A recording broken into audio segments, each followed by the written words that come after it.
Water, water everywhere. But where do I begin my preps?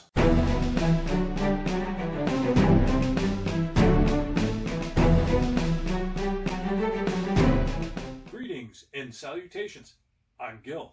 And I'm Gil, and this is Strategic Prepper. When it comes to prepping, there's two aspects of water management that we have to take care of. One is water storage, and the other is water procurement. I'm going to talk about each of these independently and how we start and how we build from one level to another. Keeping in mind Strategic Prepper's system of building at one level broadly and then going from 3 days to 3 weeks to 3 months to 1 year level of sustainability. So keeping that in mind, that's what we're functioning off of, and that's what we're going to talk about today. So let's start with water storage. As you can see, I've got a bunch of different water containers here. When you're brand new to prepping, easiest thing to do is to start getting a few extra water bottles. When you go shopping, get an extra 1 or 2 containers. If you can get a package of water bottles on sale, by all means do it.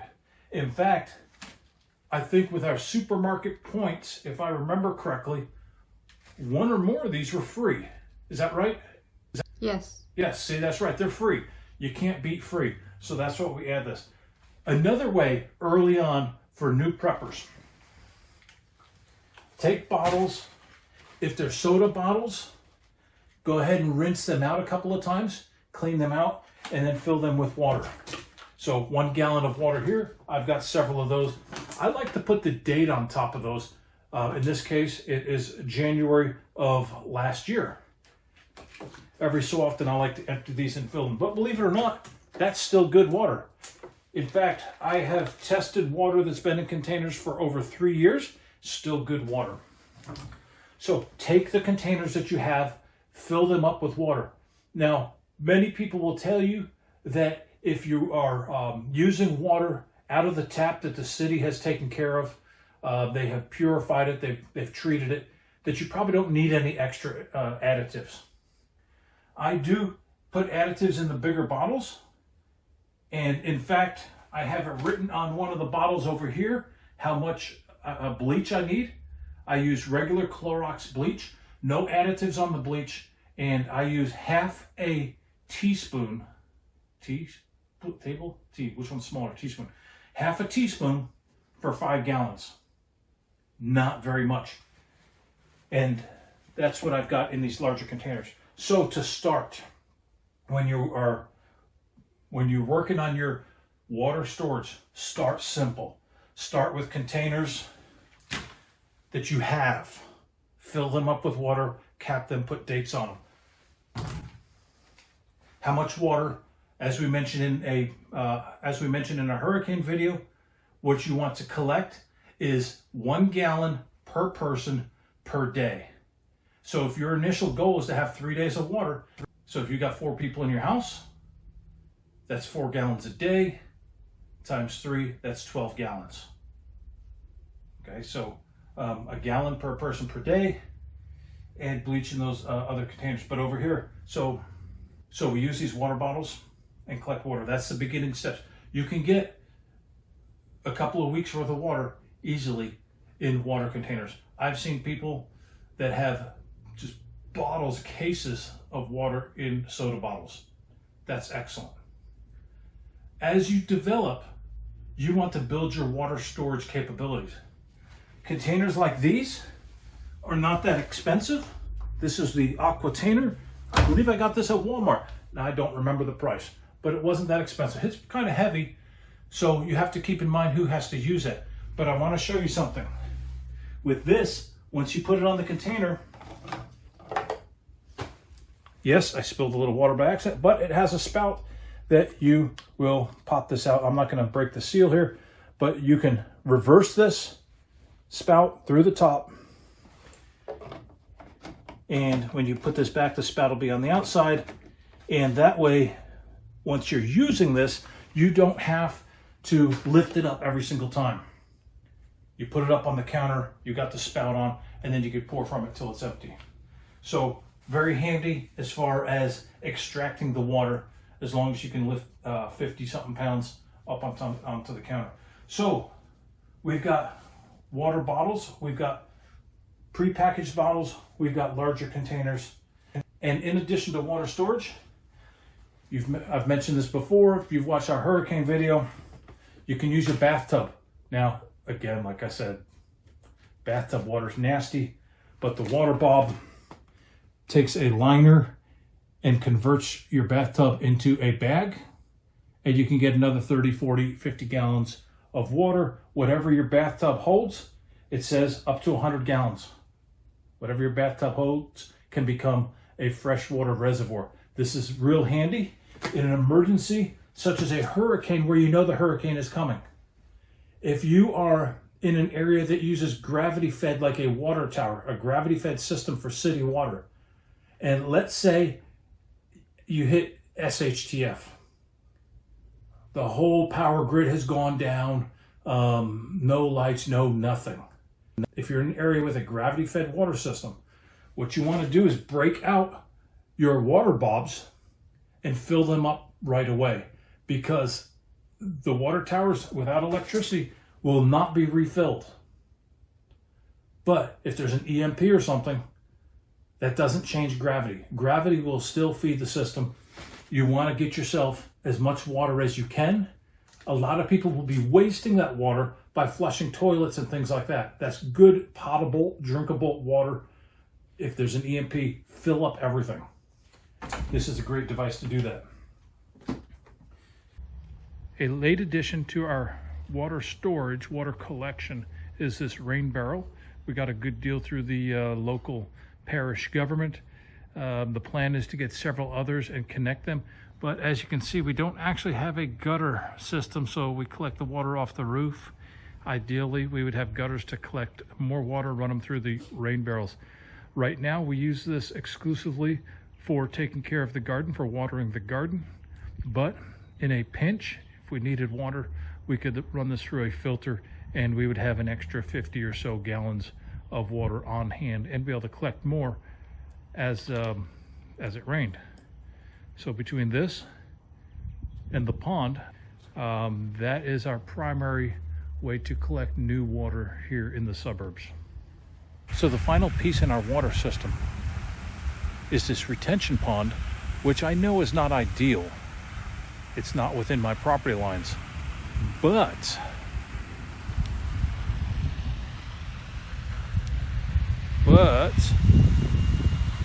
that's my property.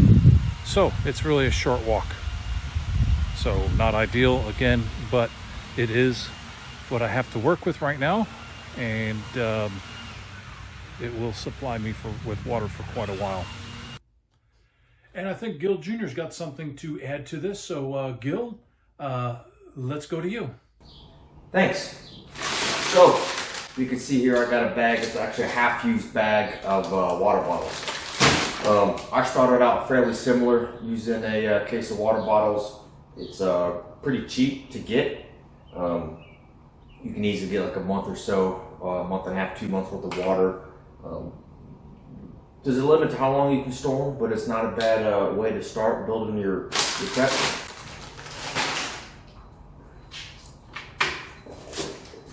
Next, I got a water brick. Actually, is it a water brick or an aqua brick? This one's the water brick. They're a little pricier than some of the options I got in the back, but also not as pricey as some other ones. These are 2.5 gallons. That's their big selling point. Not only the 2.5 gallons, you can see that they're meant to be stacked. They're relatively small. You can tell by looking at the vehicle, it's a lot easier to store these in a vehicle. They're also much lighter, all right? So they are more expensive if you look at dollars per gallon. However, they seal pretty well. I've had these stored up for years. You can buy spigots separately for them if you'd like. These are pretty good options as well.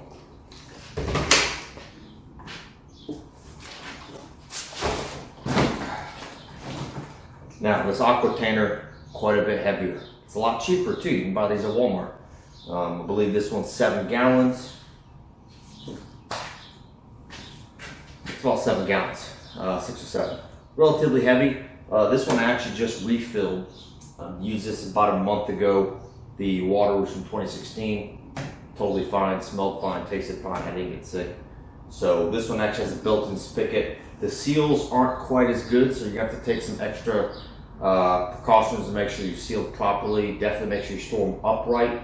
Whereas the water bricks, I store them horizontally, don't have any issues. With these, you do have to be a little more careful.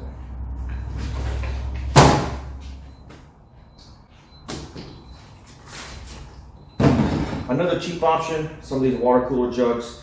If you're trying to buy a lot of water real quick for the smallest investment, these aren't a bad option. So I've also got some of these water jugs. They'll store for a decent amount, not as quite as good as some of the other ones, and you'll notice the reason is in the middle of these they have that one-way valve now, where it used to be a complete seal.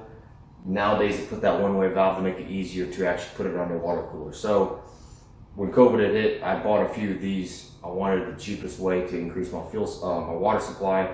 So I got some of these. Not a bad option if you're tight on cash. You just have to understand, store them upright. They're not gonna last quite as long as maybe some of these other options, but not a bad choice.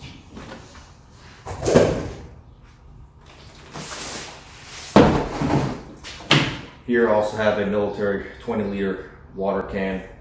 I like these. We use these in the military. Like I said, fairly durable, fairly expensive as well. I want to say it's $60 to $80 for one of these. 20 liters, that's about like 5.2, 5.3 gallons. Not a bad choice. Very durable, like I said, more expensive than some of these other options. One thing I like about having these different sizes, shapes, and whatnot, some of these are going to be stored at the house. Some of them are designed for me to put them in the vehicle if I need to. But also having these different shapes and sizes allows me to more efficiently pack them away in different nooks and crannies around the house or in the vehicle.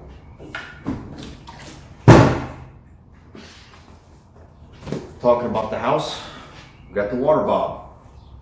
Yeah, make sure it wasn't upside down. It's upside down to me, right? The water bob allows you to store water in your bathtub. It not only keeps the water clean, but it also keeps it from evaporating. So I have 2 tubs, so I have 2 water bobs. You know, in the event of whether it's a storm, power outage, EMP, whatnot, you gotta remember the water towers only have so much water in them. You can't refill them if you don't have electricity. So these are not a bad way to increase your immediate water supply. They are one-time use, so once you use them, basically throw them out, or you could use that plastic for something else if you needed to. But as far as minor SHTF scenarios like a hurricane or whatnot, you just go out and buy another one afterwards.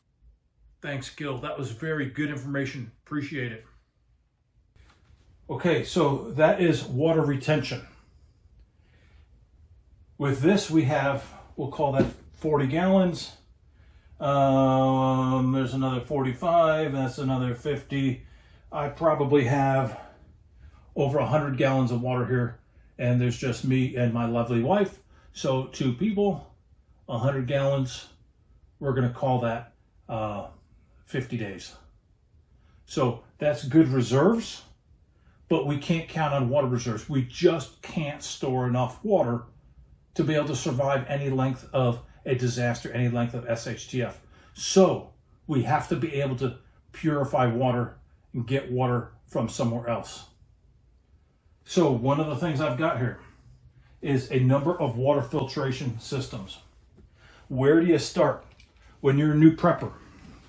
Start with, these are Coleman water tablets. I wish I could read, but my eyes are old, so I can't read what is in it. But basically, you put a tablet in your bottle of water, you shake the bottle, you let it set for 30 minutes, and it purifies your water. Couple of bucks. Everyone should have a bottle in each one of your get-home bags. This is low cost, easy to store, easy to use. Does require a little bit of effort. You got to let it sit in the water. So that's the tablets. That's where we start. The next level of filtration is your life straw. This is good for an individual. I guess you could pass the straw around. You suck on one end, you put that in the nasties. You can drink out of water puddles, and this is a good filter. So the next step after the tablet is to get several life straws. I would get one per family. They're about 20 bucks right now. So that may not be doable right away. You get the tablets, you start with that, and you build up to this. Next step, after Life Straws, as you're building up your capabilities, 3 days, 3 weeks, 3 months capabilities, you're building longer capabilities. We want to move beyond that because sometimes you may want to filter water when you're on the go. Maybe you're getting home, maybe you're bugging out. You just may be stuck somewhere where you're mobile.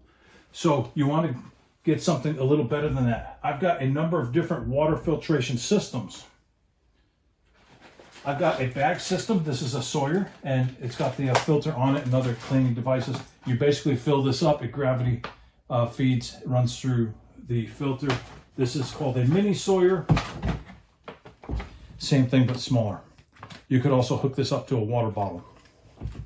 So gravity feed systems. Another gravity feed system is the Life Straw. You can see the bag, and obviously I haven't used this one. It's fairly new. I haven't tested it out, but it is a different company, but the same type of system. So we've got a couple of gravity feed systems. Katadyn has a good water filter, the Be-Free water bottle. This is basically a portable water bottle with a filter inside. So another good company, very reputable, and a good piece of equipment. What I use on my get home bag, what I use on my bug out bag when I go backpacking or camping is a Survivor filter. Very effective. This is a pump system where I hook the tubes. I put one clean, there's a clean end and a dirty end, and I will pump the water through the filter and into my clean water bottles. So it's fairly lightweight. It's very effective. I've used this with some very nasty green swamp water infested with alligators, and works very well. I didn't get sick. And the water is a little brown, but don't let the brown concern you, because when you're in a swampy type environment, all that brown is an acid from decaying leaves and decaying life matter.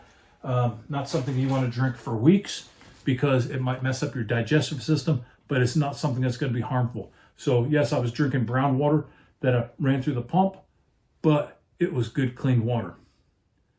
And for the final stage of water filtration, I'm going to take you out to the kitchen and we're going to look at my Berkey.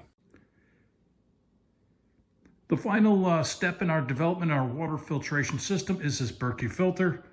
We've talked about this in a previous video. We love it. It's a gravity fed system. This holds, I think 3 or 4 gallons. So in a pinch, we could take outside water, whether it be from our nearby pond or from our rain barrel, and run it through here, and we should be good to go.